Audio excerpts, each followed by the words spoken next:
En el nombre de la primera verdad, amoroso verbo y amor unido con el género humano, al mencionado ilustrísimo cardenal, Padre suyo reverendísimo. La inútil hija de la primera verdad es impulsada por el amor que movió a Jesucristo a abandonarse y a repetir las muchas noticias ya dadas, aunque no conocidas por vos, sobre la obra de Dios importante, grande y grata, y sobre su dulce voluntad. Esto me empuja en el amor que ha querido quedarse en el Santísimo Sacramento y daros una dignidad por la que lo podéis tratar con vuestras manos. Soy empujada, digo, a rogaros e incitaros, a superaros a vos mismo, fijando los ojos en el verbo amoroso, segura de que si lo hacéis, os encenderéis en el deseo, y con una llama ardientísima de amar a las ovejas, a vos confiadas, como nos mostró aquella tarde el verbo humanado. Ea pues, quiera mi reverendísimo Padre hacer lo que aquella tarde hizo, y nos mostró nuestro Creador, Gobernador y Sumo Monarca del Universo, Cristo Jesús, quedándose él mismo por nosotros y entregándose a sí mismo, no durante un poco tiempo, no, sino hasta la consumación de los siglos. Mateo 28, versículo 20. Quiera mi queridísimo Padre, y lo llamo con el nombre más dulce que se me concede, abandonarse a Dios como el Verbo se entregó a nosotros, yendo a la pasión y sometiendo su humanidad al querer y al beneplácito de su eterno Padre. E igual que Él se entregó a nosotros, quedándose en el Santísimo Sacramento como alimento de nuestras almas, así quiera también mi amadísimo Padre entregarse a sus criaturas.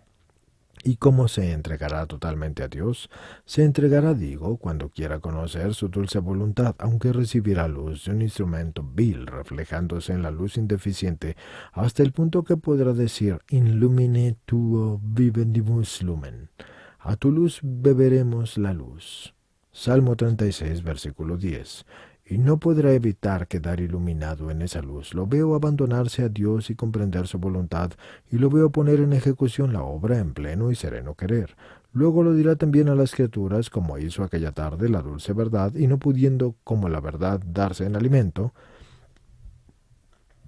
dará pues lo que Dios mismo le ha dado para su alimento y de las criaturas sujetas a él, o sea, las substancias y los bienes temporales, dejándolos todos en cuanto al afecto y poseyéndolos solo para sus necesidades y para alimentar con ellos a las criaturas y miembros de Cristo. Estas criaturas, cuando les faltan las cosas necesarias para su vida, a veces se alejan del cuerpo bello y hermoso de la Santa Iglesia, y esto es doloroso para quien antes se ha abandonado a Dios. Se confiará a las criaturas de este otro modo también, no dejando de alimentar con la doctrina y con el ejemplo a sus súbditos entregados a usted en custodia, y lo hará con la sabiduría y la prudencia que Dios le infundirá. Si luego va considerando y rumiando las palabras con las que la antigua y nueva verdad nos dijo que permanecerá con nosotros hasta el final de los siglos, no dudará en dejar una cierta costumbre y hábito que podría haber adquirido. Cosa algo difícil, sabrá igualmente superar la dificultad de resistir a las tentaciones del enemigo, ni tampoco se preocupará del qué dirán las criaturas que le rodean, estas movidas quizá por una caridad que no es caridad, no, aunque se revistan de ella. Podrían decirle palabras capaces de impedir tal obra y voluntad de Dios. Así que recuerde que Dios estará con usted y lo auxiliará y lo iluminará siempre sobre lo que habrá de hacer. Conseguirá verdaderamente esa luz cuando tome una decisión firme y verdadera de dejar totalmente las cosas creadas por Dios, y más aún de poner su cuerpo a disposición de las criaturas, sin contar con él más de lo necesario, sino sirviéndose de él para glorificar a Dios y ayudar a sus criaturas. Quiera usted, queridísimo Padre, tomar esta decisión. Si lo hacéis, Dios os infundirá tanta luz que podréis comprender, entender y poner en ejecución su dulce querer, y no temeréis las palabras de las criaturas que están a vuestro lado, ni al mismo demonio, y eso por así decirlo, que se las hará decir, sino querréis entregar así vuestro cuerpo a todo el tipo de la muerte para ver cumplida la voluntad de Dios, por lo que podréis decir con el enamorado Pablo, mihi mundus crucifixus est et ego mundo. y el mundo ha sido crucificado para mí, y yo para el mundo. Gálatas 6, versículo 14. Ciertamente no creo que vuestra señoría ilustrísima no entienda el querer de Dios, sino que lo considero ya enamorado de ese querer, y precisamente porque está tan enamorado debe considerar las dulces palabras que la primera verdad dijo aquella tarde a sus apóstoles, que sus discípulos se reconocerán por el amor. Juan 13, versículo 35. Mi entendimiento no podrá creer que mi reverendísimo Padre ame a su prójimo si soporta el verlo resbalar por el precipicio de los pecados y caminar, por así decirlo, por el camino del infierno. Mi afecto no podrá alegrarse de que ame a su prójimo si no tuviera que preocuparse de ver que muchos se detienen de tal modo en las vanidades y en las cosas transitorias y caducas de este mísero mundo que privan de Dios, y que se privan además ellos de Dios. Mi voluntad, de mi mísera miserable, no podrá saber que la ama cuando esconda a sí mismo que los demás cristianos y Cristos y las esposas consagradas a Dios hacen vanas las promesas y los votos pronunciados, creyendo, aunque interiormente saben que no es así, que Dios se contenta solo con las promesas hechas pero sin observarlas. Tampoco podré creer que usted estime el precio de la sangre que ha derramado el Cordero degollado, cuando soporte que las almas redimidas y adornadas con aquella preciosísima sangre vayan corriendo precipitadamente al infierno. O no olvide las palabras que dijo el apóstol Virgen Juan, que la luz ha venido al mundo, pero los hombres han amado más a las tinieblas que a la luz. Juan 3, versículo 19. Le digo que la luz está en el mundo, porque el amoroso Verbo, que es la luz verdadera, habita con nosotros mediante el cuerpo y la sangre que recibimos. Vuestra Señoría Ilustrísima sabe que Él halla sus delicias en habitar con los hijos de los hombres. Proverbios 8, versículo 31. Hallará su gozo también en habitar en vos, porque vos también sois uno de los hijos de los hombres, aunque en mayor grado y dignidad que otros, ya que podéis suministrar a los demás su cuerpo y su sangre. El Verbo mismo gozará habitando en vos, cuando os separéis completamente de las cosas creadas que Dios os ha dado para socorrer a las criaturas de Él. Después de que vuestra Señoría haya considerado tantas palabras dulces de la antigua y nueva verdad, y gustado los suaves frutos del jardín amoroso de la Santa Escritura, debe fijar la mirada, como he dicho al principio, en el Cordero degollado en la cruz con el deseo ardiente de imitarlo, y verá si él ha tenido en cuenta su honor desde el momento en que ha querido morir la muerte más ignominiosa que se pueda imaginar. Luego, mirándolo en toda su vida, verá que si hubiera retenido las riquezas, las habría dado de buen grado, dispensándolas abundantemente a sus criaturas más para servirnos de ejemplo. Y así es que no las quiso poseer nunca, precisamente porque quiso servirnos de ejemplo, y aunque fuera riquísimo, como lo dice San Pablo, in cui sunt omnes thesauri absconditi,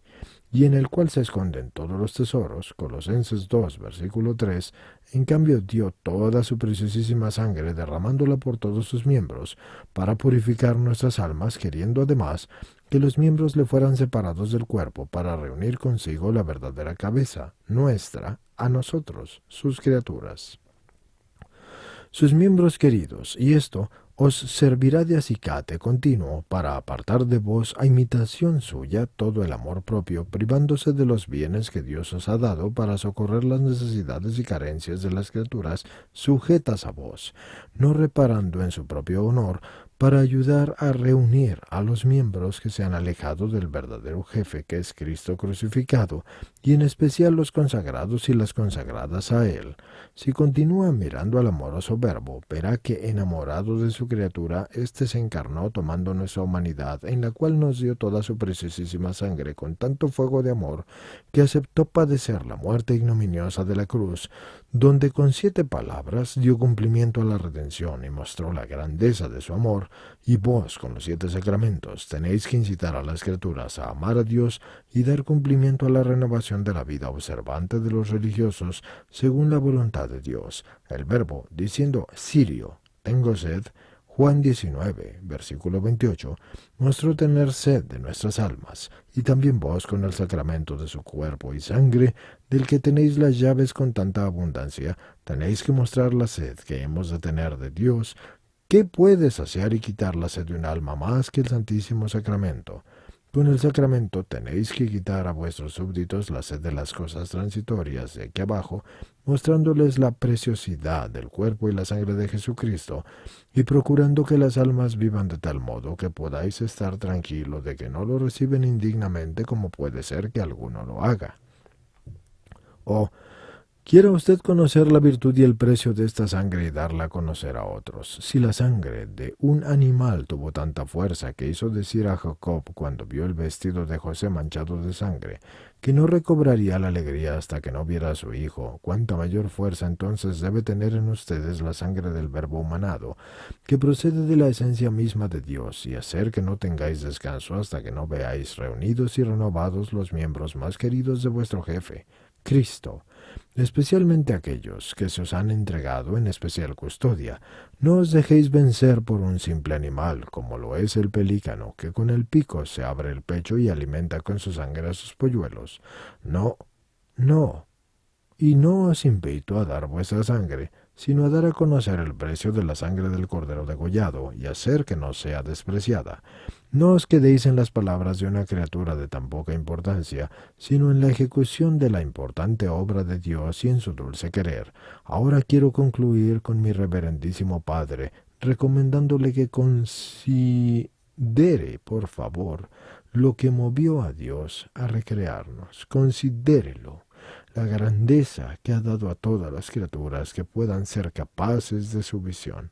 y la dignidad que le ha dado a usted por el grado de que tiene la brevedad del tiempo, y la preciosidad y la bondad de Dios, y la utilidad y el éxito de esta obra de Dios tan grande y grata. No quiero alargarme más con vuestra señoría ilustrísima, sino que solo os digo y solicito de parte de la antigua y nueva verdad que pongáis en ejecución su dulce voluntad preparada como estoy para 1000 infiernos y para soportar cualquier tipo de muerte que se pudiera jamás hallar, y por toda clase de instrumentos, para ver que Dios no es ofendido más.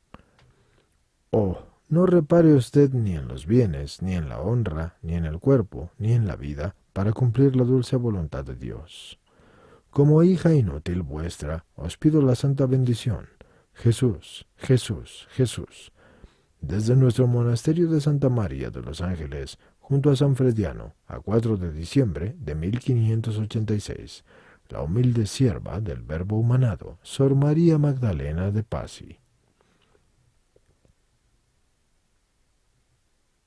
Se terminó de imprimir este volumen de Éxtasis, Amor y Renovación de la Biblioteca de Autores Cristianos el día de 16 de noviembre de 1999, festividad de la Santa Gertrudis Virgen en los talleres de la Sociedad Anónima del Photocom en Posición Talicio número 9 en Madrid.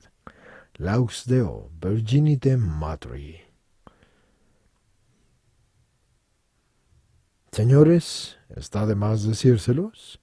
el libro ha terminado.